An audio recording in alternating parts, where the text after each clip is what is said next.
Well, guys, as you know, well, some of you might not know, but I'm actually going to start doing my model trains again. Being HO scale, come to put my eyes set on that scale. O class look good, but the comma kind of goes in the wrong spot. Instead of having $100, it probably goes to about $1,000. So, obviously the numbers are a bit off. We'll see how we go with that. Now, I'll be probably doing the Geelong section, which is here in Victoria, Australia. Here we have the from Melbourne, so Melbourne's actually our CBD here, and Geelong's more or less a large suburban town. I guess if you're not from Australia, it'd be called that. It's still a large city. Population unknown. I mean, I haven't exactly gone around and got the numbers off that. But here's actually quite a large section. So over here, down here, we've got the goods shed. We've got actually a passengers station here. And we've got some wharf tracks and some goods sheds and all that.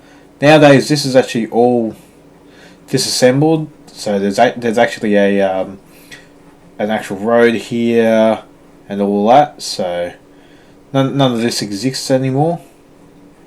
It's a real shame. I mean, back in the days, I guess. But obviously, you still got your passenger platforms. These are your car sidings.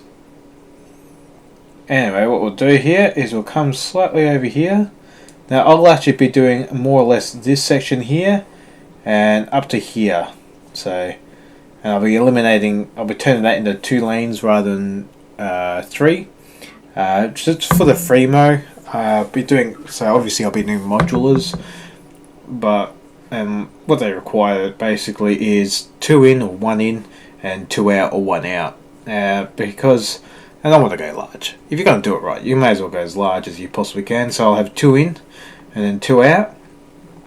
From the information I've been given, I can actually build all this inside. So even though that may be 650 mils or 65 centimeters or Lord who knows how many inches or feet it's going to be. But then over here I can do it as long as I want. So obviously you have your main line here. So you got obviously your southbound, northbound here. I can't exactly show you because this is all online. And so here we go, your main line. And what happens with your main line? Oops. Let me get it across. There we go. There we go. And obviously you got your track outs here. So it goes to either platform, and you've also got the express in the middle. Now what we'll do here, and obviously you got your car sidings and all that. But as I said, we're ignoring this part here because this is back in, what year was this? This was back in 1973. Holy moly. There you go, signal diagram number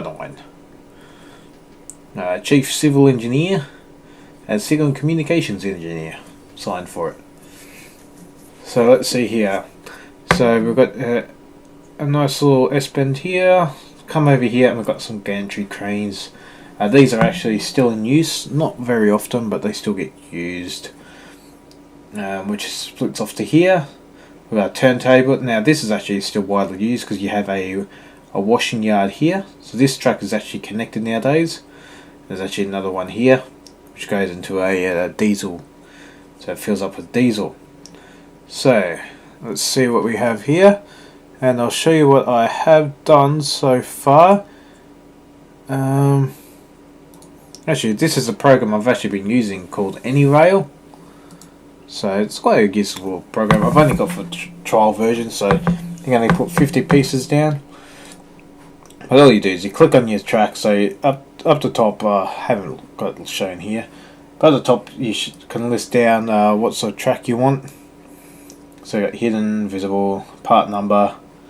So obviously I just got my HO Pico Streamline showing. You can actually go into track libraries, and here it's got most of the tracks here. So this is the HOs, the O's, the N's, Lego, miscellaneous and symbols. If you actually go to your, file, Go to the options, you can actually select what shows in your libraries. So G class, II or 2O class, all the way up to Z class, double T. Or double T. Anyway. And so you keep doing that, but what I found is if you're going to have more than 50 tracks, if say we've got, let's quickly do it. Let's do, actually let me load up one of my old, let me load up one. There we go, Geelong Yard. No. So as you can see, that's about 50. What I like to do is, what I selected was just these last bits. Okay, Control C. And what I did here is I actually deleted, well, let's see how we can do. I deleted all those, sorry, not Control C, and just dragged all these across, and then kept on going with that. So Control Z it. So, but make sure you save before you do that. Save it, and then when you start off again, just save as a new layout. So it's quite a good program for free. This just gives you a basic, okay, what my track's going to look like, how I'm going to plan it all out. Alright, and we'll close that down. Let's not save it, just in case I ballsed it up somewhere. And this over here is what I have come up with. Woo! Alright, so obviously this section here is meant to connect up to there, so it goes into its 2 lanes. What we'll do here, just so I'm not getting people going, you haven't done it, you haven't had it, that's not meant to be. There we go. Now I have changed it a little bit. So down here, there's supposed to be a sort of a turntable there with some side tracks. So what I'll do is I'll add that there. That'll allow me to know is that I do have a turntable. I'll leave that there. That's going to be my that's going to be my little yard, my diesel filling. Over here now, this track here is actually a derailment track. Obviously it's not meant to be as long. Just a section where if we do have a runaway loco from here, he'll actually fall off that side and actually derail before hitting the main line. So it won't disrupt the main line. Same goes with over here. But what I'm going to do actually is I'm going to actually extend these lines out a bit, just to give it a bit more presence. Alright, so we've got those lines going out, and obviously, yeah, this is meant to be hooked onto there, so I won't actually have to worry about adding any more onto that. These lines here are actually meant to be connected, so we'll do a nice little black line over there, just connect them up, just so I can understand. And I'm going to add some tracks coming off the turntable here. I don't know how many I'm going to have, so, and I'll have like a service yard over here. So I do like a red box here for my service yard. So that's where the trains will obviously go in. These will be obviously outside. Now, what I'm going to do here is I'll have these 2 lines here have pantographs. Now I know in the actual area we don't actually have pantographs. This is all run by diesels. So, well, I figured it'd be a bit of a change. And I need to add, we'll leave that as red. I want to add a, what symbol can I use for a bridge? Let's just add something blue. So we need a bridge here, a bridge there. So that's going to be our bridge. So that's going to go over the tracks there. So over here, I'm actually going to have a bridge over these tracks here. There we go. And what I might do for the whoopsie daisy, whoops, whoopsie daisy. Alright, we need to extend our brush. We need to make it do we? No, we can do it this way. Obviously I haven't used paint for ages, man. Alright, and what we'll do here is I need to do a quick pencil. Now, so this section here is actually going to be where my gantry crane is. So I'll have a yellow just to show where my gantry crane is.